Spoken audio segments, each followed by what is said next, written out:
Welcome back, guys. We are ready for another set of notes in Unit 4, so go ahead and grab that tab and flip to our table of contents. We are ready for page 38, and the title of that page is going to be Construct and Evaluate Exponential Functions. And we can abbreviate exponential. So, construct and evaluate exponential functions. So, construct means we're going to be building the function or the equation. We did that with geometric sequences. And then evaluate, we're going to be evaluating for a specific number. Okay, once you get that written down, you will need to take this set of notes, fold it in half, and tape it down on page 38. So go ahead and get that done now. Now that we have our notes taped in, we are ready to start. You will need a highlighter for this set of notes. So if you don't have one, pause this video and go get one. Okay, so exponential functions. When we talked about geometric sequences, we talked about stuff that looks similar to this. So maybe it was 2, 4, 8, 16, 32. So we're multiplying by 2 on this one. So we would call this a geometric sequence because the pattern is multiplying and we're multiplying by 2 each time. So these numbers are getting big, and now that we're getting to like 32, they're gonna get big even faster. So these numbers get big really, really fast, okay? That's the important thing about exponential functions. So, exponential functions, we can generalize the form of what they look like, and this is the form of what they always typically look like. So, we just have f of x equals, remember this just took the place of y, okay, so this is not new, equals, and then we have a times b to the x power. So we're going to label what each of these variables means, what you would plug in for that specific variable, that kind of stuff. So, this a value right here, this is your initial value. So initial value. Or the starting point, the starting amount, whatever it's, however they're going to word it. It's the initial value. It's where the problem started. Okay? The b value in here, this, remember from our equation from geometric sequences, remember it was a sub 1 times r. This was our first term, which is initial value. This number right here was the common ratio. This was the number that we multiplied by. So we're going to change those words just a little bit. So this b value is the factor it's changing by.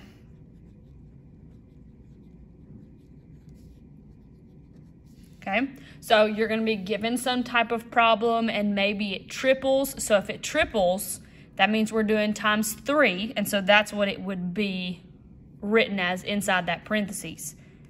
So our b value, which is where our common ratio goes, what we multiply by, it's the factor that it's changing by. And then this x right here, this is oftentimes time or number of times.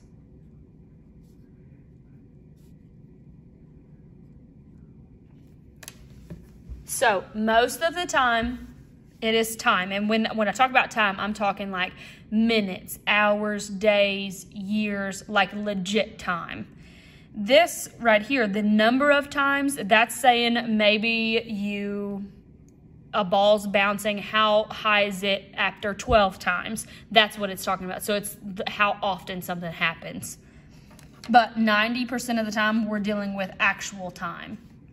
So really, the only new one that we're dealing with is this one right here, and it's actually a pretty easy thing to wrap your brain around. So we're just going to dive into some examples. I'll show you a few of them, and then I've got some practice problems for you to do. So let's take a look at our first example.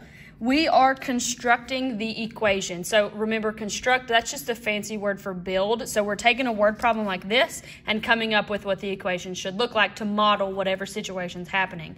So since this is a word problem, we are going to highlight the important stuff. Remember, in math, word problems have a lot of words to make it look a lot worse than it actually is. So it's super important that we highlight or underline the important information so we don't get lost in the word problem. So I'm going to go ahead and start. We're going to just highlight any important stuff that we need. So when a piece of paper is folded in half, the total thickness doubles. Okay? This doubles part, we're really going to need that. Suppose an unfolded piece of paper is 1 millimeter thick. Okay? 1 millimeter thick. The total thickness, T of n, of the paper is an exponential function of the number of folds in. So that last sentence just told you like the name of it, whatever. So we just need these two things right here. How thick the paper started out to be, and then what's happening to it. So how is it changing? So we're going to go ahead and fill out these, and then we're just going to build our equation. So the value of A, which remember, that's the initial value. So since we're talking about thickness of paper, that's how thick did the paper originally start. And so we're looking at 1 millimeter. So we're just going to put 1. That's going to be 1 millimeter. So here's my one piece of paper. It is 1 millimeter thick. The value of B, it's the factor that it's changing by. That's what's actually happening to it. So what are you doing? That's going to be in the word problem somewhere. So what are you doing to this one? Well, that's where this one comes into play. The thickness doubles. So if you double something, you are actually multiplying by 2. So our value of B is going to be 2. Okay, so all I did was read my word problem, pick out the important stuff, and then that's how I come up with these two. So starting value, my first term, this is what I'm multiplying by, and so now I need to come up with my equation. So, super important here, up here in the general form it says f of x. Those letters can change, so you have to pay attention to what they actually are. So this time we have t of n. So here's how it actually changes and plays out. So we're still going to have a times b. So a is my initial value, so that's going to be 1. In parentheses, remember that's how it's changing, what I'm multiplying by. We're going to have a 2 in there because the thickness doubles. That's what we have here. But instead of putting an x, I'm going to have an n because that's the variable. We're talking about the number of folds. So this has to be an n right here. And there we go. So you have constructed the equation for this scenario. So that would normally be part A. Part B is the evaluate part, okay? So down here it says, what is the thickness of the paper after being folded 6 times? So here's the example where I talked about like the number of times that something happens. This is one of those. So here's what actually happened. You took a piece of paper just like this and you folded it 6 times. We want to know how thick is the paper once you fold it that many times. So 6 times is like this. So we want to know how thick is this, okay? So what I need to do is I'm going to take that 6 and I'm going to substitute it in for that n right there. So here's what happens. So t of 6, because I'm trying to find how thick is it after 6 times. 1 times 2 to the 6th power. And then remember, dealing with exponential functions, you're always going to have your calculator, so please make sure that you have that handy. So here's what we're looking at. So we have 1 times 2. Remember, your exponent button is this rooftop button right here. 6. And so it is 64. That's the number that we get. So we have 64. Since this is a word problem, you have to put context with it. So it's 64 what? We were measuring this piece of paper in millimeters, so it's going to be 64 millimeters thick. And there you go. So just make sure that you have units and context with your actual answer that you get. Okay? Okay, so now we're going to look at the 2 examples that I've got on the inside. So the title is Creating Exponential Functions from Verbal Descriptions. Verbal descriptions just means word problems. So I only have 2 examples here because they kind of all work the same. So we're going to take a look at this one over here on the left. So every one of you are actually going to deal with something on the left, very similar to. So again, we're constructing, and then we'll evaluate when we're further down there. So I'm going to read it. Remember, word problems, we're going to highlight the important information. So a savings account with an initial balance of $1,000. So initial balance of $1,000, because that's going to be our starting point. Earns 1% interest per month. That means that the account balance grows by a factor of 1.01 each month if no deposits or withdrawals are made. The account balance in dollars, B of t, is the exponential function of the time t in months after the initial deposit. So that last sentence there just kind of tells you the name of it. It gives us this part down here, the name of the function itself. So we have our 2 highlighted pieces that we need. So it says, let B represent the balance in dollars as a function of time t in months. So the value of A, which is our initial value. So think about it. What amount of money did we initially put in the bank to start with? That's going to be up here. It actually says initial balance in this problem. So we have initial balance of $1,000. So this is saying like you went to the bank and you put $1,000 in a savings account. Okay. The value of B, which is the factor that it's changing by each month, is, so up here we have 2 numbers left. We have the 1%. And then it says that means the account balance grows by a factor of 1.01. It actually gave us that factor, okay? So this is what we are multiplying by, 1.01. And now that we have that information, we can actually build our equation. So remember, our equation, it always looks like this. So we have A times B to the x power. Remember, this is the initial value, what we're multiplying by, and then this is time. So I need my initial value. This is the name of our function over here, so we don't mess with that. So initial value was 1,000. In parentheses, that's the number that I'm multiplying by, or the factor that it's changing by, which is 1.01. And then this one, it says B of t. T is that variable that we're going to put as our exponent. So we're going to have a t up here. And there we go. That's how you construct it. So it always follows that same pattern. We have initial value, change factor, so what it's changing by, and then this is going to be our time up here in the corner. So now let's just evaluate. So to evaluate, it says what is the balance of the account after 6 months if no deposits or withdrawals are made. So no deposits or withdrawals, that means there was no money taken out or money put in. Okay, so we put the $1,000 in there and then we left it alone. We want to know how much money is going to be there after 6 months. So that 6 is what we're going to plug in for the time. Okay, so let's write it out. So I have B of 6. So this means I'm waiting 6 months and I'm wanting to find out the balance of my account. So 1,000, 1.01 to the 6th power.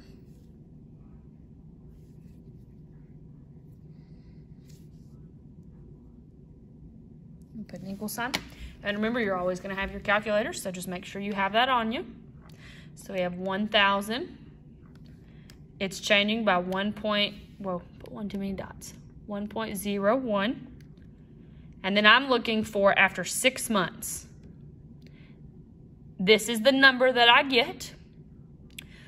So that decimal obviously is a problem because we are talking about money and we cannot have that many spots behind the decimal. So whenever we're talking about money, you can only have 2 spots. So we have to round to the nearest hundredth.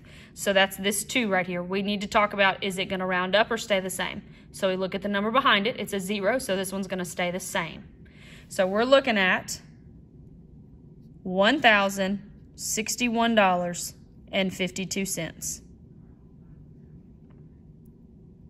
That's how much money is going to be in there if you put the $1,000 in there and then you don't touch it. So you just make money using a savings account. And we need to make sure that we have a dollar sign on this problem because that gives our answer context to the problem. And there you go. So we have constructed the equation and then use that equation to evaluate. All right, so let's move on to the next one. Another word problem. I know it looks terrible. This one is the longest one that we've seen, but remember, we're just reading through it and highlighting the important stuff because not all of this is important. So we're working on constructing the equation, and remember, we're looking for initial value, so what do we start with, and then how's it changing, okay? So a recent trend in advertising is viral marketing. The goal is to convince viewers to share an amusing advertisement by email or social networking, okay? Imagine that a video is sent to 100 people on day 1, okay? So there's our starting. We had 100 people originally to start with. Each person agrees to send that video to 3 people the next day and to request that each of those people send it to 3 more people. So right here, the 3 people thing, which I'm gonna kind of explain that a little bit deeper, but that's our change factor, okay? The number of viewers, V of n, is an exponential function of the number n of days since the video was first shown. Okay? So then we have to find out our value of A and our value of B. So initial value, how it's changing. We're going to talk about the initial value because that one's the easier one. We originally sent this video to 100 people. So that's going to be my starting value there, 100. We sent it to 100 people on day 1. So I'm just going to show you one person. If I have one person right here and they get this video, they were asked to send that video to 3 people the next day. So now it went to 3 people. So think about 1 times what will give you 3, because then those people have to send it to 3 people as well. Well, then we end up with 9 down here. So we're actually multiplying by 3. That 3 people is tripling the number of people that actually get the video. So 3 people, that is our change factor. So we are actually multiplying by 3. And now we can build our equation from there. So our equation down here, it says V of n, because remember it's the number of viewers, this is number of days. So our initial value, which is what we started with, that was 100. We have that written up there.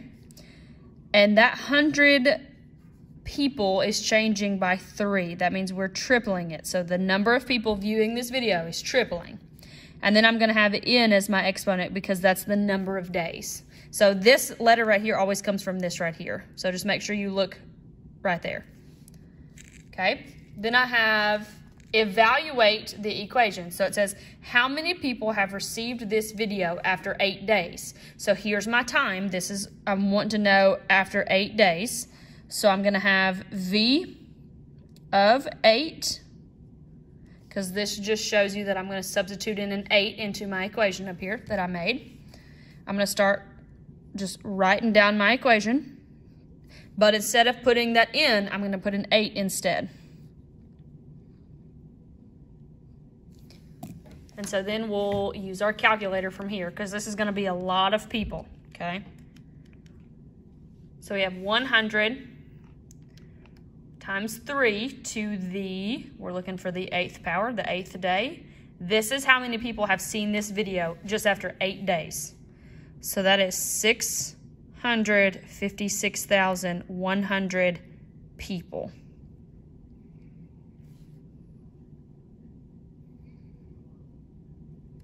And there you go. That's a lot of people. And marketing companies, they actually think about stuff like this when they are trying to come up with their advertisements. So if you go into the marketing world, this is something that you have to consider, okay? So those are the examples that I have for the notes. So I have some practice problems for you to do now. So you guys go ahead and get started on that. Good job today.